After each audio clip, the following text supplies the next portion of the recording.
Thank you for visiting Past the Wire TV, the YouTube channel of PastTheWire.com. You have to run to stay in front. Welcome to another episode Of Unfiltered, only on Past the Wire TV. History remembers moments of extraordinary strength, skill, and determination. True greatness is forged by those who fulfill their destiny.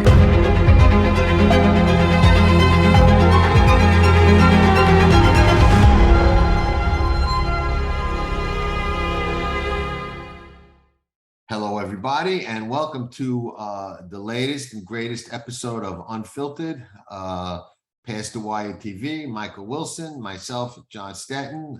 We got an interesting topic today that's probably going to go in a lot of different directions. How is everything, Mr. Wilson? Fresh off the sales up at Saratoga?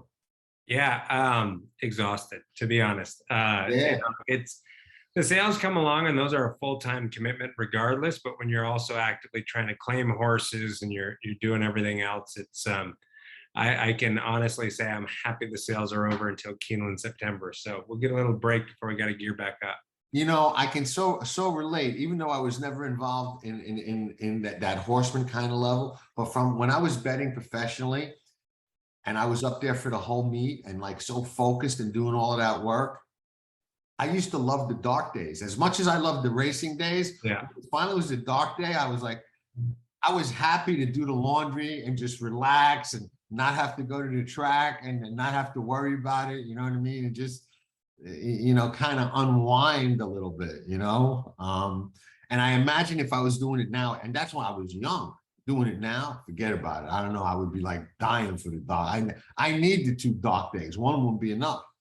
Well, I was looking forward to, I said, Monday and Tuesday we might get a break, and we're not getting a break this week. And next week, we still might be going to Pennsylvania for that stakes race. So we'll have to figure out one day, maybe I take next Wednesday off on the drive back up, spend it in New York City or something, and just enjoy to have a day of relaxation. Resetting the clock is an important tool for well-being, in my opinion. Absolutely. I'm going to start. We're going to talk about layoffs, right, and all the different ramifications of layoffs and why some trainers can and some trainers can't seem to win off the layoff. We're going to talk about what layoffs mean, if they're transparent enough to fans and bettors alike. But before we get to that, I'm going to share like a 1-minute story that just came up the other day, and I think some people will find it interesting. As somebody said to me, how did you get so involved in racing and so caught up in it? Well, I grew up, my dad was a mutual clerk. My mom and dad actually met at Belmonte Park, which is kind of interesting, but here's how I grew up, okay? And kudos to my mom, but this is not like everybody's kind of mother. Remember like how when you went to school, it was like from like 8 in the morning till 3 o'clock and there was an hour for lunch? Yeah. My school was about 2 blocks from, I would say, the tenement I grew up in. I grew up in an apartment building that really wasn't very nice, but that's where we grew up. We didn't have money. We grew up there. We were, it was a good neighborhood though, where I grew up. But anyway, I would go to school in the morning and walk to school, and I would come home for lunch. My mom would have lunch ready for me, and then I would go back to school till 3 o'clock. And it wasn't deep into my school years, okay? We're talking elementary school here, what is that, like 1st to 5th grade, Right. Where I would come home for lunch, okay, and walk home for lunch. And when it was time to go back to school, my mom would say, you know what, don't go back to school. Let's go to the track. We can make the double. And she would take me to the track instead of sending me back to school for the afternoon. So I would be absent for the afternoon. And at the time, I was happy to go, you know what I mean? Because no kids like school, and I loved the track already.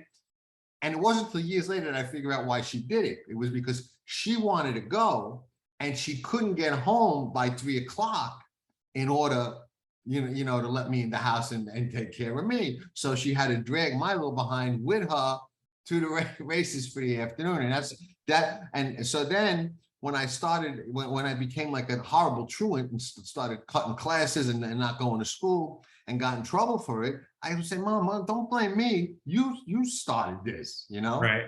You know, so that's part of how I became the way that I am. And I love my mom from here to the moon. May she rest in peace, but not your typical kind of mom, you know what I'm saying? Don't go back to school. Let's go to the track. We can make the double. So Yeah. if you wonder how I got to be this way, that's a little window into it. So come up the other day with somebody who remembered it. So I thought it was interesting. So anyway. Early, like the Tiger Woods of gambling, huh? You get going early. Yeah, no, how to go for the double was more important than 1 to 3 in elementary school, and I probably did learn more at the track in fairness than I would have learned at school. I don't think it hurt me in the long run at all. Right. Who knows? Layoffs. Okay, Yeah. Layoffs are a challenge. Right. From a betting standpoint, and I'm so interested in your trainer's take on layoffs. And we see them for all different time frames. You've got 30 days, 60 days, 90 days, even extensive ones. You see horses come back and run a year off, one run the other day, 14 months off.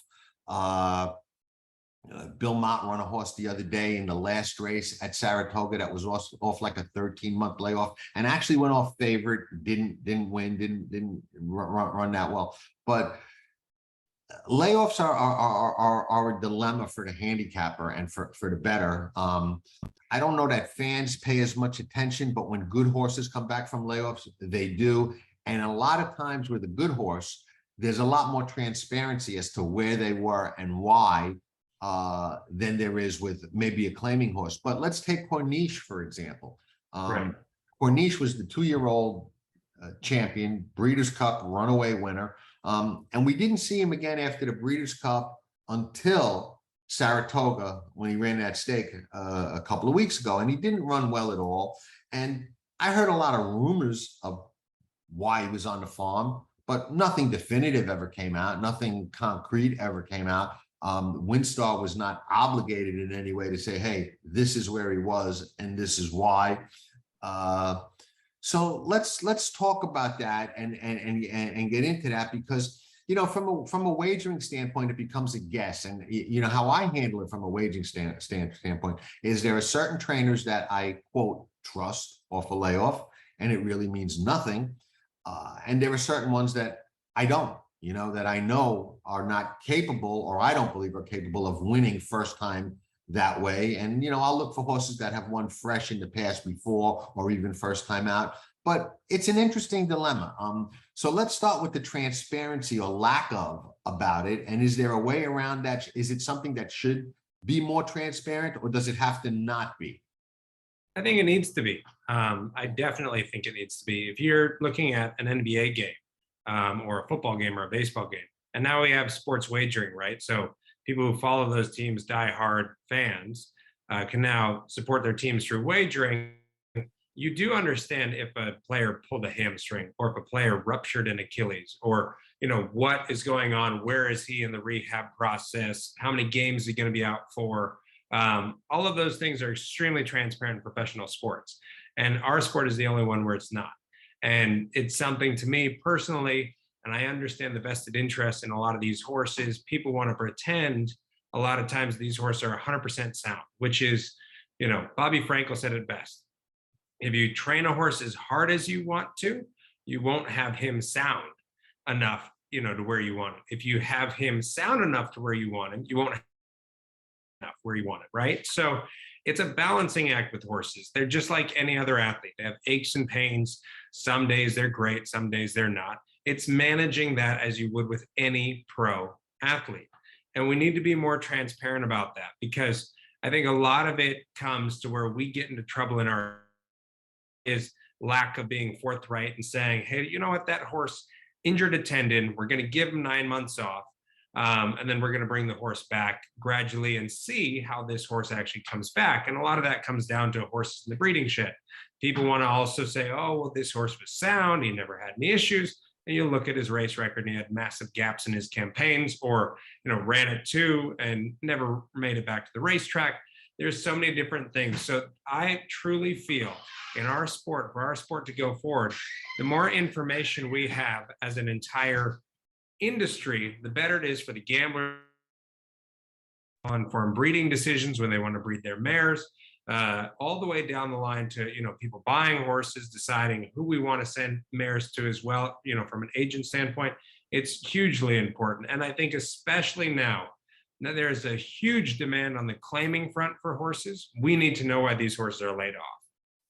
Yeah, no, we're on the same page. I would love to see, and think we really need to be a lot more transparent about, where our equine athletes are and why.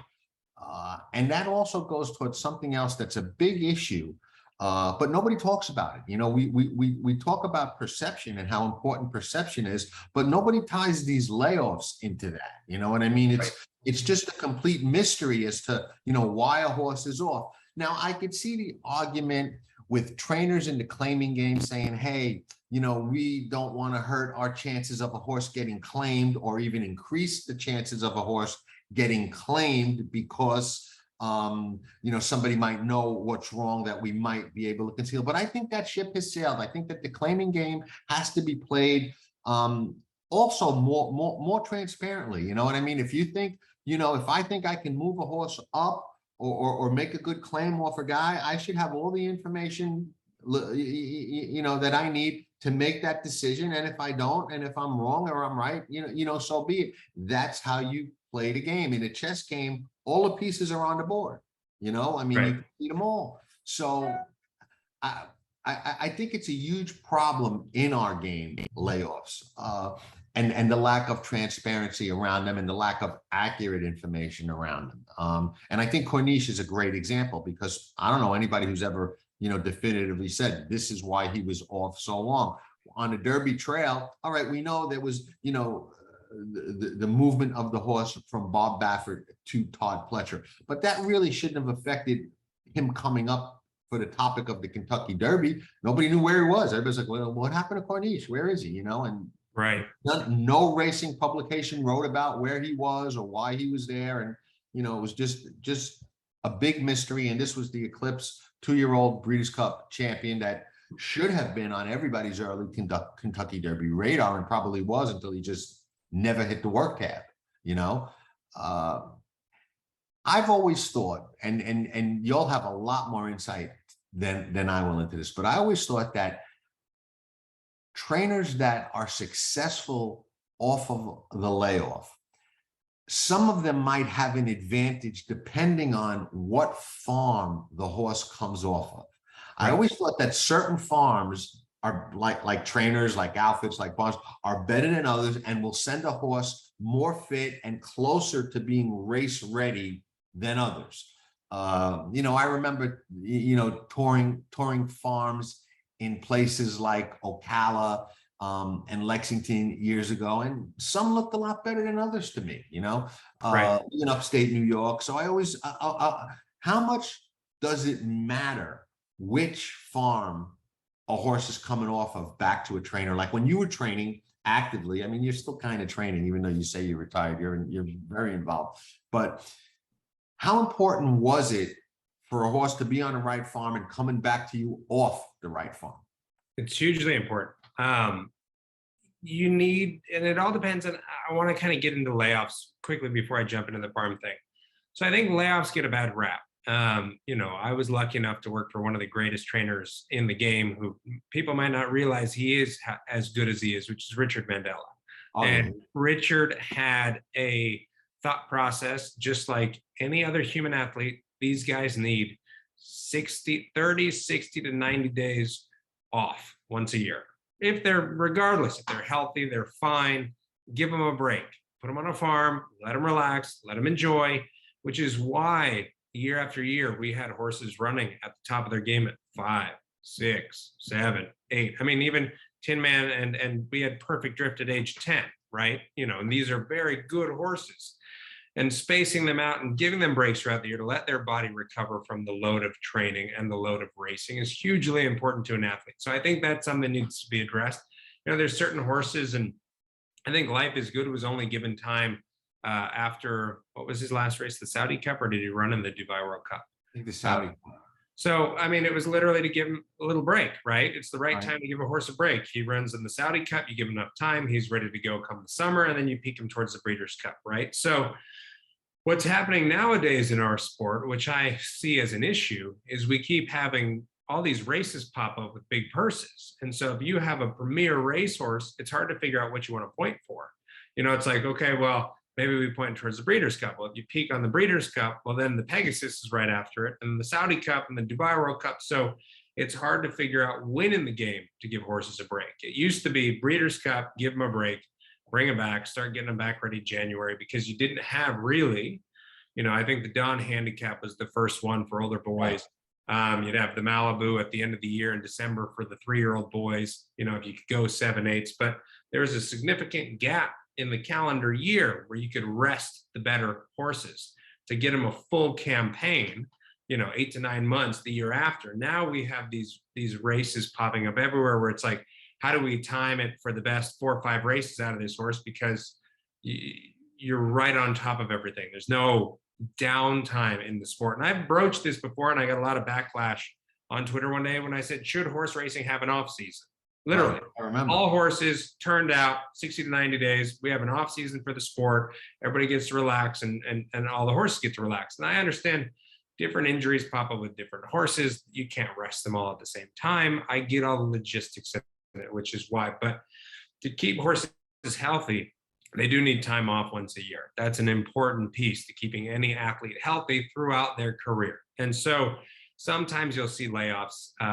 Let me now go back to the farm question. Farm is huge, right? It depends on how well the horse is healed, how well the issues are treated and taken care of, and in what shape does the horse come back to it. So there's sometimes you turn a horse out to a farm and you'd say, hey, look, this horse has a slight tendon strain, and it's minor, but we can get this horse back. Give him, vet says 90 days. Let's give him 120 just to be safe. Then let's start exercising the horse, and let's build him back up bit by bit, stress the tendon, make sure it holds, send it back into me in enough shape that I can go on with the horse, but not too much where we might have a reoccurring issue at the farm, right? At the racetrack, farms do a wonderful job, okay?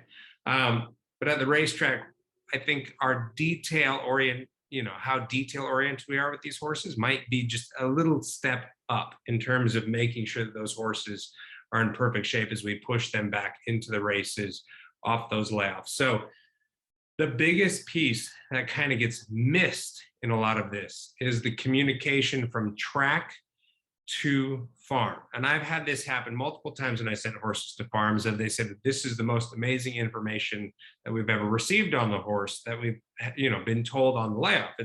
This is the issue. This is what the vet said. This is my thoughts. What are your thoughts? And let's come up with a plan to get this horse back as well as it can. Sometimes they'll just get a horse that has a tendon. Well, there's a big difference between a 3% tear in a tendon and a 20% tear in a tendon. Those are hugely different injuries with very different timelines to bring a horse back. So I would imagine different treatment as well. Similar treatment, it's time. Tendons are a lot of just kind of like time, laser therapy. You need to allow the fibers to heal. You also need to not allow them to get too stiff. So that, obviously a tendon is like a rubber band, is how Mendel used to describe it. If it gets too brittle, it'll re-tear, right? So you need to keep elasticity in it. So you're letting it rest while also making sure that there is some movement with that horse to maintain its elasticity as it heals, and you don't get too much scar tissue as it heals. So yes, everything has its own treatments that are best case for those situations. So communication is key from trainer to farm, from farm back to trainer, how that horse has been. Everything and every single detail matters. And when you send a horse to a farm, as a trainer, you have an idea of what that horse is going to come back like. I mean, I know a gentleman that I used to send all my horses to break and for layoffs. It was phenomenal. The horse came back in perfect shape every single time. There was no issue.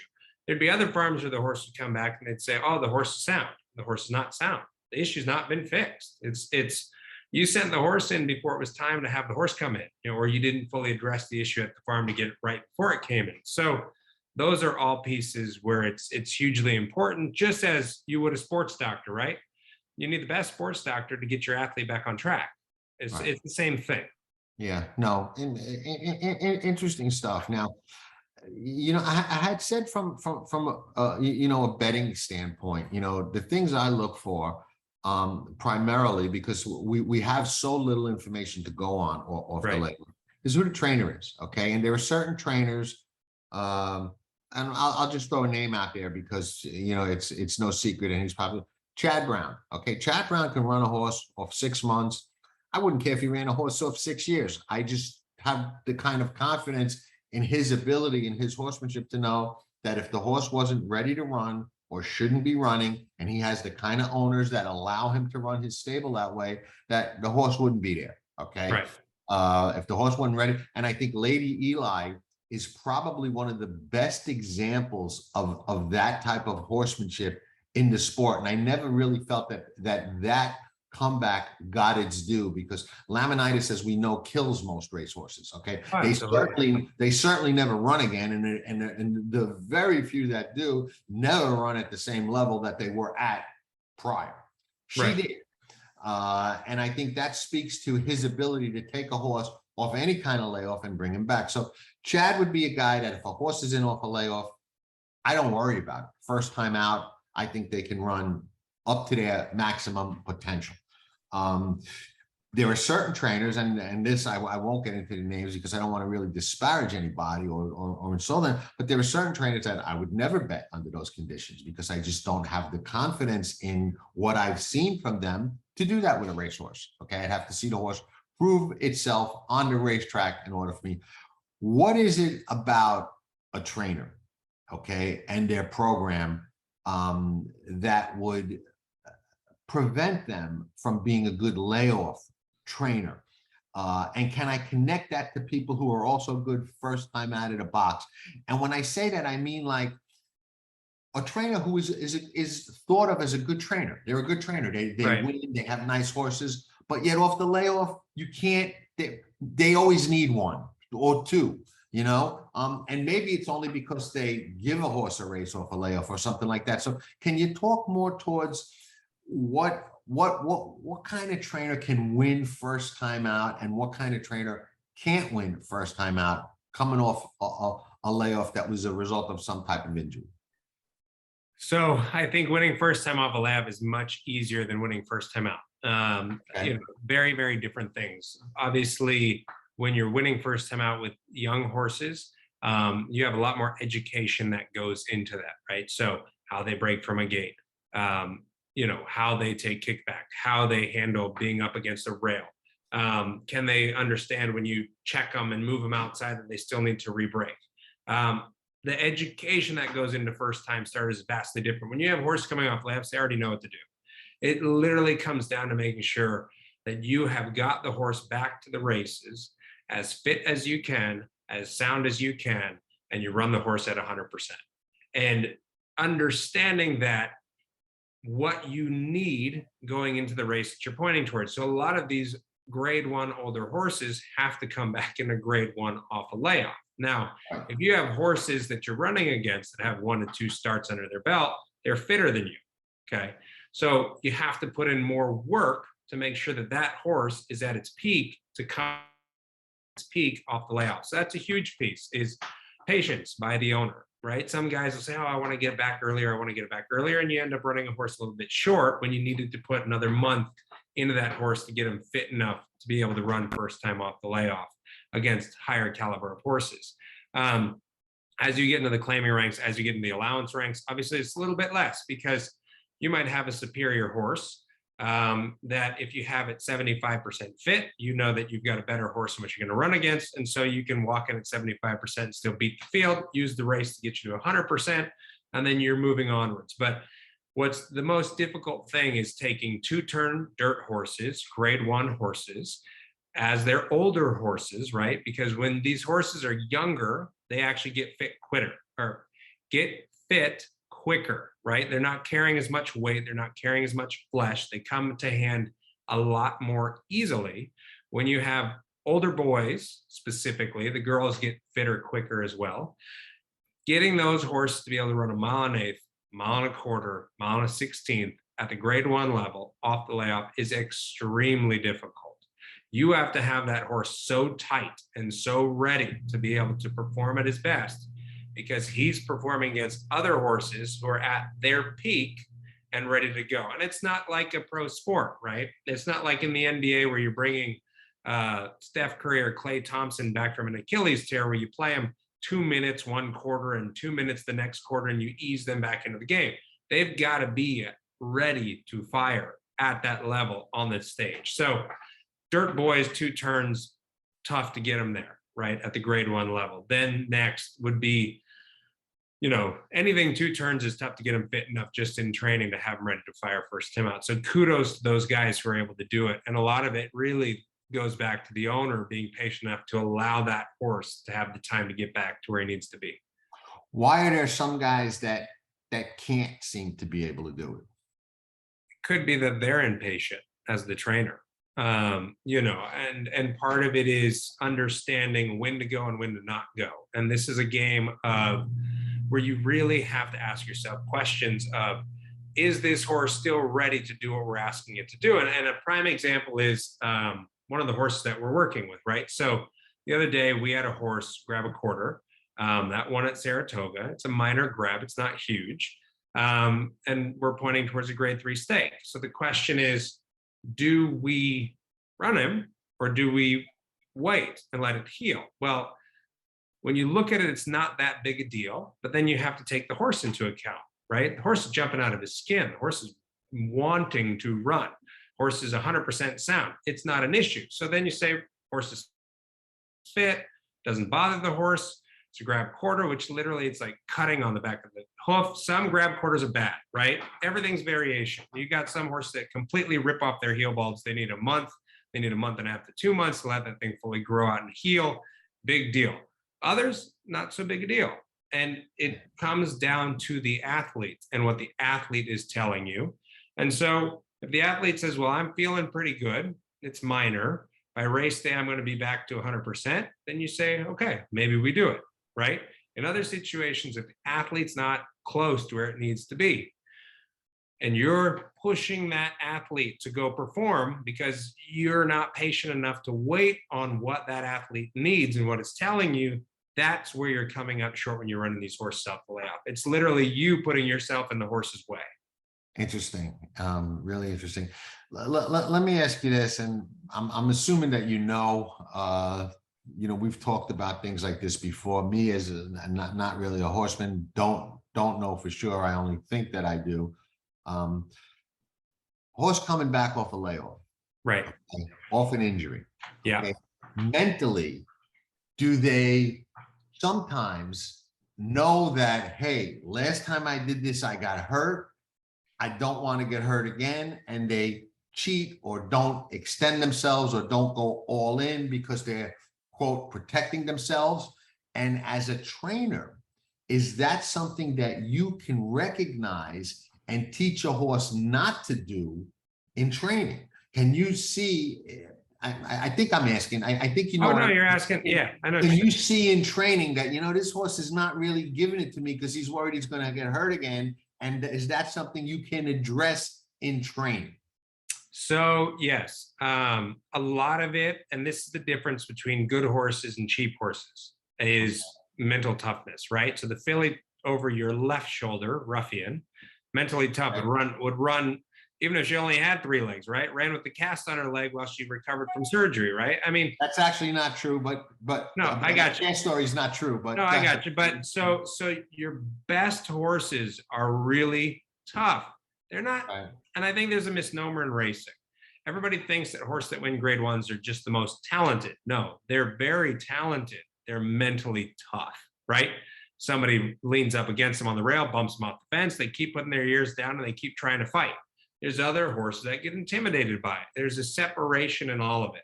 I had a horse, very interesting, right? So again, different horses. The horse I'm talking about in this case scenario has a little grab quarter, 100% sound, doesn't bother him, seems fine, happy with himself, goes out and gallops, looks like a champ, no difference. I had another horse when I trained in California, had the exact same thing, minor grabbed quarter. Acted like his leg was broken, wouldn't want to walk, wouldn't want to jog, and it took a month to get the horse back to being confident that it didn't bother him. That horse, the first horse that I'm discussing, broke his maiden for maiden 8. That's why. He had ability. He didn't just not have ability. He wasn't mentally tough enough to say, ouch, I've stubbed my toe, let me go run, right? There was no issue with this horse other than he grabbed a quarter. So it comes down to how mentally tough these athletes are. You will see in the morning and what you're addressing typically is not necessarily associated with an injury. Might be something like where a horse chips an ankle in a race, right? Those types of things. Some horses, they don't give you the full gas when they come back. They're a little bit nervous of it. It's usually not if you run them. This is usually what happens, John. It's not that they got injured in a race, right? They don't feel it till after the race. It's if you ran them in a race with an injury that they remember the pain that was caused because you ran them in the race when there was something bothering. Okay. They'll remember that. A lot of horses. The top ones, as I said, the top tier don't care. There are horses that I've seen over time that somebody said, I want to run this horse with a chip in an ankle. A chip in an ankle is not something that's going to compromise the horse's health. Okay. It's perfectly, I've seen horses with chips in an ankle that are 100% sound, never bothers them. They race their entire career. I've seen other horses who it does bother. And I've worked with a horse that some trainer, previous trainer before the horse came to me, decided to run a horse because he had an impressive maiden win at Saratoga, and then decided to run the horse in a grade 3 2-year-old race with a chip in the ankle. That horse never wanted to run again. Never. They removed the chip. They gave the horse the time. Horse came back. Horse would give you everything, all the goods in the morning. He'd show up in the afternoon and he'd sandbag. He would not push himself to that next level to give you what he had because he remembered running with that chip. In that case, there was nothing I could do with that horse, right? The other time you see it is with bleeders. Again, good horses run through anything. Other horses won't. So I've seen horses that bled a little bit, didn't like how it felt, didn't like that they might have had a little trouble getting their full air. Some horses can taste the blood too. They don't like it. And they never push themselves to the point of being a good racehorse again because they're afraid of what will happen if they do. Okay. As I said, great horses, grade 1 horses, there's a reason they're grade 1 horses. They will run through anything, which is why those upper level horses, you actually have to protect more than a lower level horse because the other horses will do far too much, whereas your cheaper horses will protect themselves. Interesting stuff. Really, really interesting stuff. I got to say, I think we're in agreement for the most part on most of this. The transparency thing. Do you think that's something that we can possibly hope for in the future, or is that something that just is probably never going to happen? I think it's the more, look, our sport changes because of, right? So the reason why you're seeing a lot of equine welfare and safety and health stuff was because of the backlash towards our sport, towards what the public viewed as a lack of us taking care of our horses, right? So we stepped up to the plate and decided to do more for equine welfare and safety. It literally would have to be, and I'm hoping it could be something that with HISA involved, could be something that would be more addressed, but it would have to come from the public saying, hey, look, if I'm gonna bet on your sport, I want this information, right? I wanna know that, hey, the horse didn't breeze for a month because it grabbed a quarter, or the horse didn't, breeze for a month because of something else. Or because same thing, right? I claim horses for clients. I'm looking at PPs every day. I see gaps in work tabs. I see layoffs. I tend to know, and this is something, I'll give you this tidbit as a handicapper. It takes 3 to 4 months to get a horse back ready off of any layoff, okay? They don't walk in and they're ready in 2 weeks. It's 3 to 4 months, right? So if they come off the farm You see a year layoff, it's usually soft tissue. It's a tendon or it's a suspensory, it's something soft tissue, or longer, it's usually a soft tissue injury. Because you got to give the horse typically 9 months, 6 months of doing nothing, 3 months on the farm doing foundational work, and then another 3 to 4 months training it at the racetrack to make sure everything looks good before the horse runs. 9 months usually bone, 9-month layoff. You'll give the horse typically 3 to 4 months, depending on the issue of just nothing. Then you'll start them back. You'll give 2 to 3 months on the farm, and then you'll do 3 to 4 months of training at the racetrack before you run that horse in a situation, in a race. Sorry, not a situation. So that's something to always keep in mind with layoffs is when we receive these horses at the racetrack, it takes us 3 to 4 months to get them back to where they were. Okay, so bone heals a little bit more quickly. Sometimes you'd see horses, and I had a guy who could get horses back to me really quickly on certain issues. So like a horse chips an ankle or a horse chips a knee. It's not something that's huge. It's just something that needs to be taken out. So the horse needs surgery. So what we would do to try and help that horse along and not lose fitness by putting it out in the middle of the paddock is we take the horse in for surgery. We'd remove the chip. As soon as the sutures and the wound was healed, we'd put that horse to swim, right? We still need to give that horse time off of his legs. We can't pound on him. We can't jog him. We can't gallop him. There still needs to be enough time for that joint to heal, but swimming is such a good non-weight bearing exercise that we could keep that horse fit. So when it was time to start loading those joints with jogging and galloping and early breezing, they came to hand quicker because they didn't have all this extra weight and fat that they put on by just sitting in a stall doing nothing, okay? So there's certain things you can do to help these horses come back quicker, but usually you're looking at 3 to 4 months once a horse hits a racetrack to be race fit again off a layoff. So you have to take that into account when you're seeing layoffs, what it could be based on the time frame. Talking about this brings me back to really, really great filly raceman, a personal ensign. Right. Who retired undefeated and ran that last race where she ran down winning colors, a filly who actually won the Kentucky Derby by a nose in the slop that she really didn't like on the outside. And she was only back for 1 or 2 starts prior to that off an injury that required surgery, and I believe pins inserted in her leg. Mm-hmm.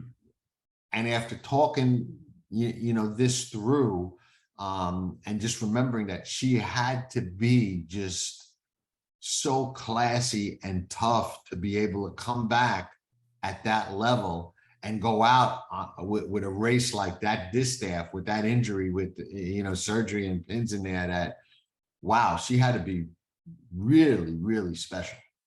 Yeah, I mean, certain injuries never bother horses again. I had a horse that I claimed that ended up, we saw some filling in a left front fetlock. We weren't sure why, so we took a radiograph, and there was a screw in the ankle. Okay, which when you have a screw in bone, it's actually better. I kind of like screws being left in joints because it provides more stability to the injury. A screw is usually because of a fracture. You're trying to hold the bone together to allow it to heal properly. This horse actually had 2 screws from a condylar fracture that were obviously put in. One was removed, one was left. And it's never bothered him, right? It's never bothered the horse since. The screws have, so you'd be surprised. Bone, when you have an issue with a racehorse and it's bone, you're not, it's always something where you're like, you wish the horse didn't get hurt, but bone is usually always the one where you're like, this is great, right? Because bone's usually going to heal back to 100% if you give it enough time. Tendons and ligaments are the ones where you get a little bit nervous about it. Can we get this horse back to where it was? I think that's probably a misconception by a lot of people who don't know, because a lot of people hear bone and they're like, oh no, you know what I mean? That's, never going to be the same. And it's actually the opposite, which I think is interesting. Yeah, as long as you brace it well, you put plates and screws and you provide that bone enough time, it will come back. That's the thing is, and again, if we get layoffs, lessen the viewpoint of everybody of layoffs are a bad thing. Layoffs are a great thing, right? The horse will last longer. You know, you get some horses that never get a break, and you know, they get to the end of their rope because they have no cartilage left. You know, they've just been pounded and pounded and pounded for years on end in the training environment, that the cartilage on the bottom of their cannon bone, there's just none left. So it's just sore. You can't fix it once it's gone, but you can maintain it if you space horses out, you give them enough time, and you allow things to have breaks to where everything stays fresh, right? I mean, Right. it'd be like you, John. If I pounded on you every day for, you know, let's not say teenage years, right? So I mean, a lot of these horses, we'd say 2-year-olds. If you look at it, a lot of people want to say 2-year-olds are babies. 2-year-olds are not babies. 2-year-olds are teenagers. Okay. You look at it as that, they're a teenager. Most teenagers would go in the weight room and start lifting weights at any stage because your bones and body can handle it. You're not fully grown, you're not fully developed, but by lifting weights and participating in sports at a high level, you're better preparing your body for when you are fully developed. So 2-year-olds are teenagers, 3-year-olds are college athletes, right? They're still not fully where they're at, but they're close. They're starting to get to the top of their game. They're growing. They still have a little bit more muscle mass to put on. 4-year-olds are pro athletes, right? They're your NBA players. They're fully grown, fully developed. They've thickened out everywhere. You know, they're in their 20s. So take an athlete in his 20s and then never give him a break, or never give, actually look at it this way, never give an athlete a break from his teenage years until he's in his 30s, right? They have to retire early because they can't handle it. The body can't handle it, which is why every sport has an off season. Layoffs aren't a bad thing. They're a great thing.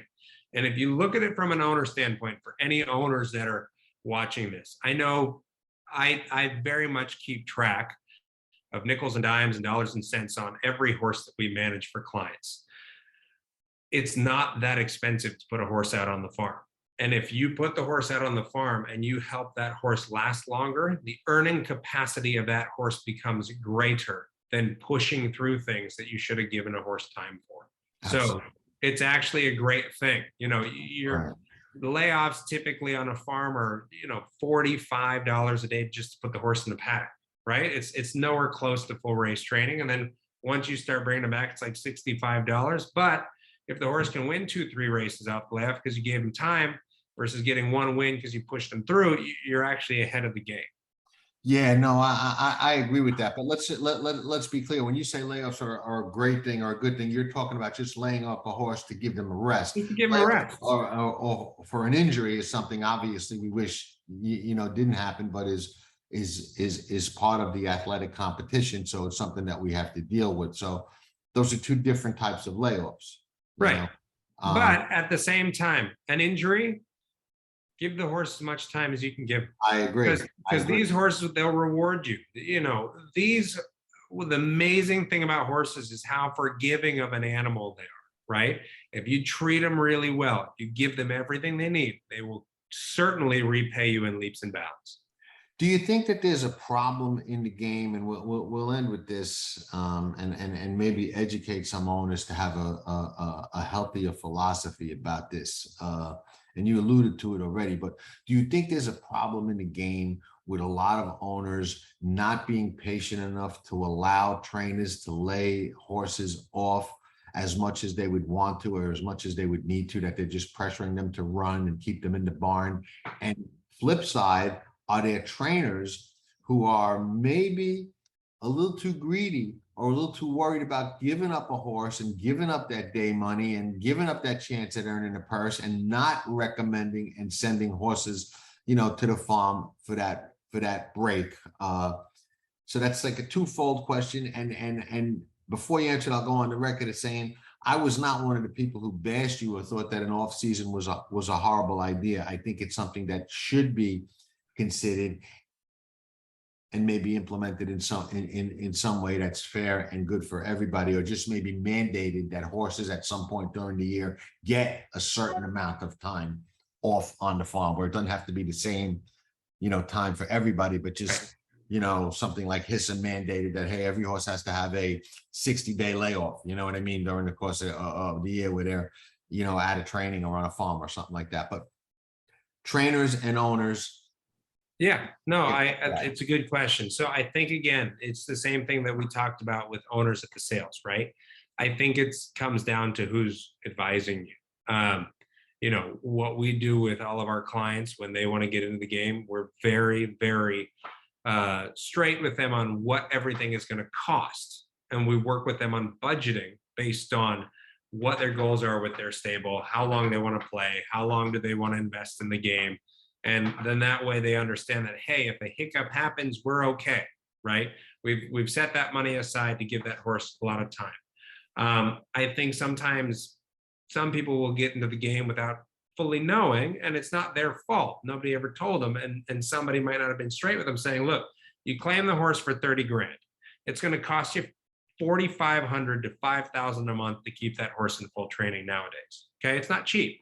Between vet bills, training bills, blacksmith, you know, miscellaneous things that come up, it's 4,500 to 5,000 is what you need to budget, right? So if you're going 5,000 a month, you need to be looking at 60 grand a year to keep a horse in training. So you have to go in with your eyes wide open. Even playing the claiming game, I know people like to claim horses and run them back quick and try and make money or get out of horses and all sorts of things. We play the claiming game like we would with any horse. If the horse needs 10 to 12 weeks to get back to where it needs to be, we do that. If the horse needs 8 months on the farm to then have 2 months of, 2 months of 3 months of pre-training and 4 months of full training to get it back to where it needs to be, we do that. I mean, it's literally understanding finances. And I think on an owner's side, sometimes that's not fully whether taught. This is a game that teaches you extremely hard lessons if you don't listen early or if you don't ask the right questions.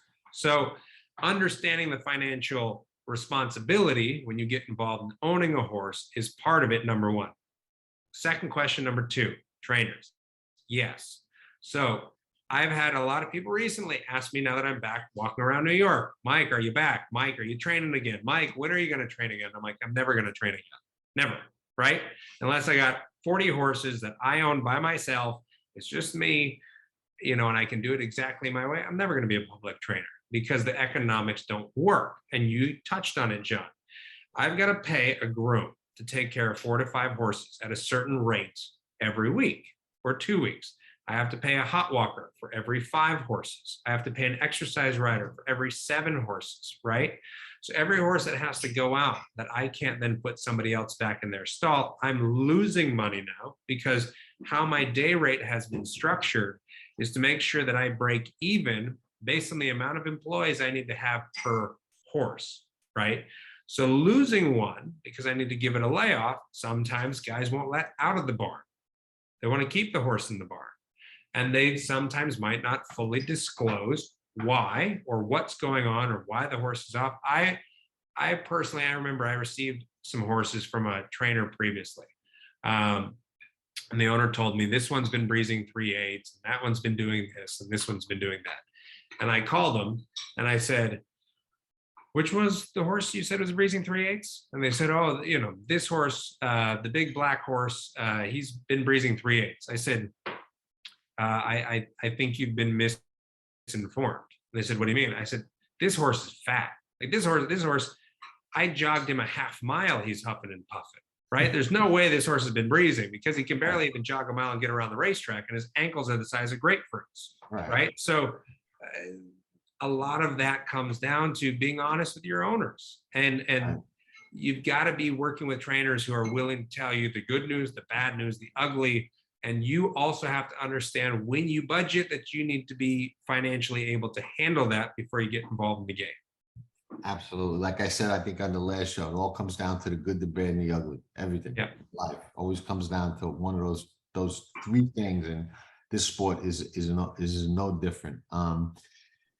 Layoffs are, an interesting aspect. They pose a challenge for the industry from a handicapping and wagering standpoint.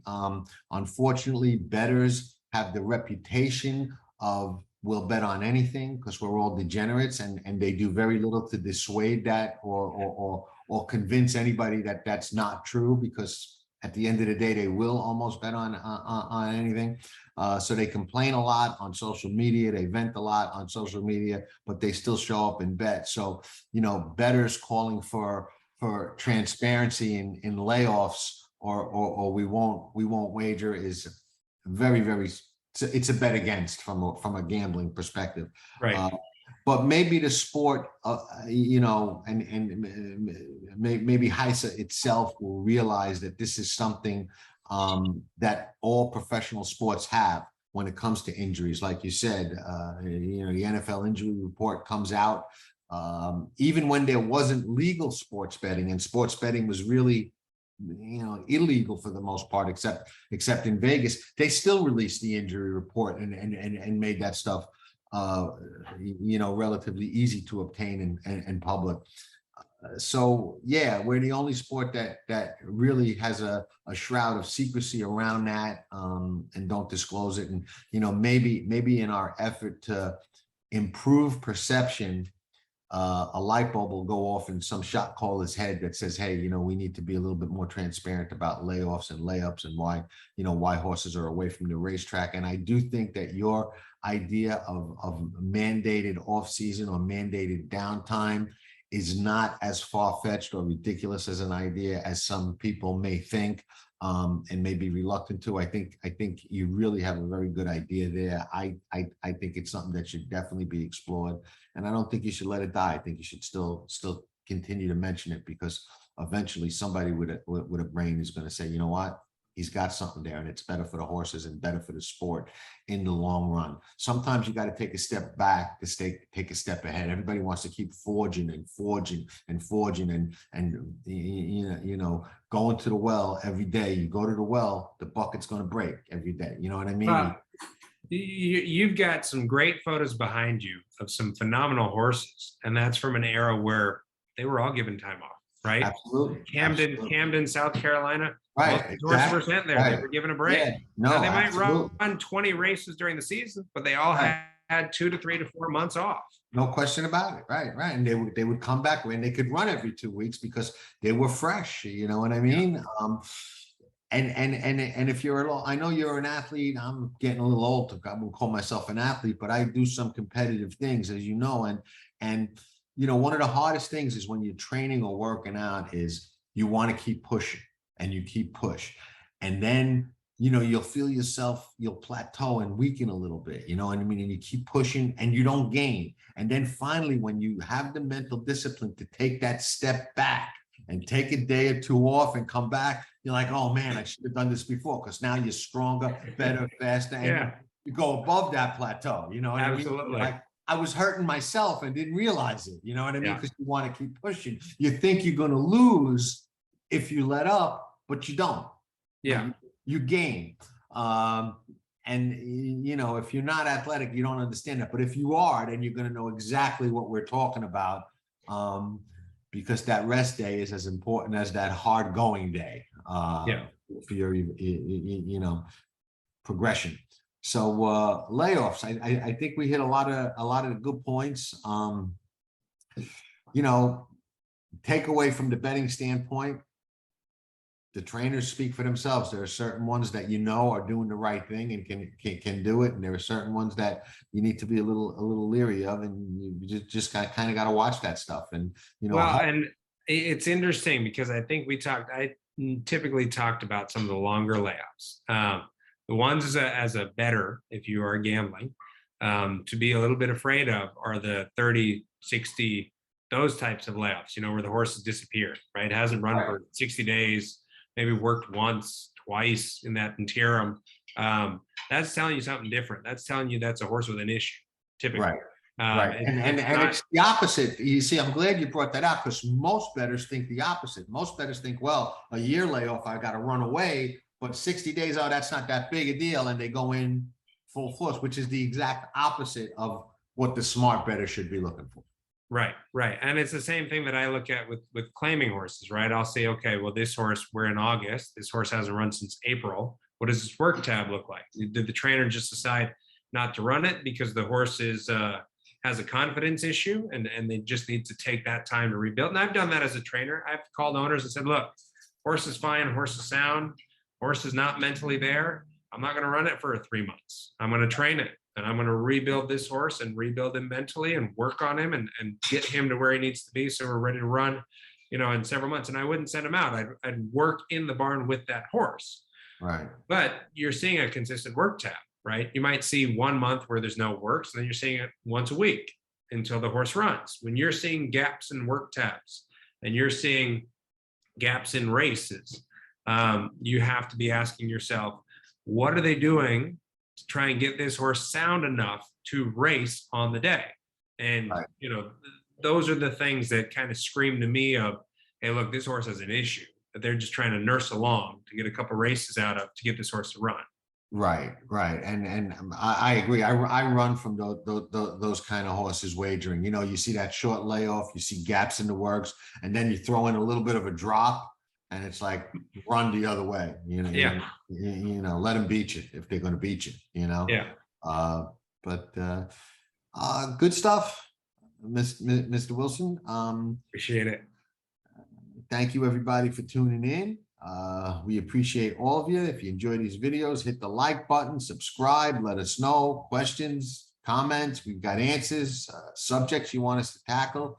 More than happy to do it. So we love the interaction, we love the response, and we appreciate everybody that tunes in. So that's all I got. Ciao for now.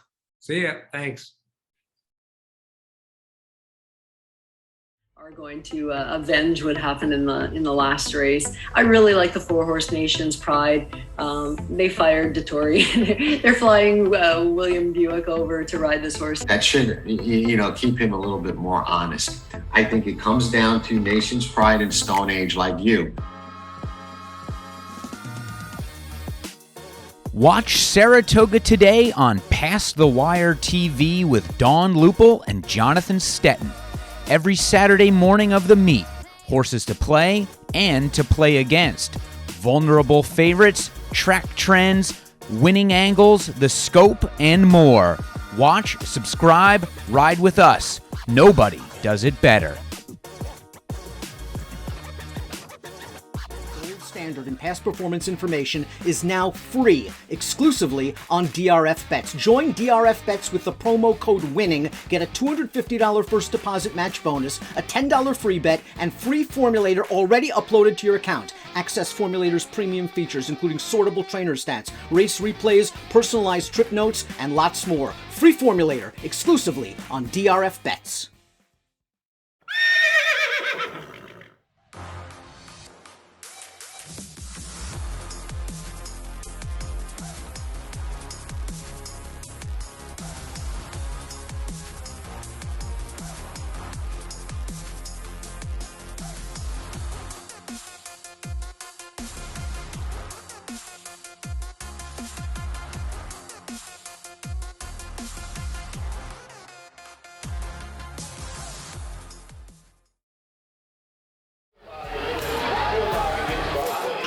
Nobody does it better.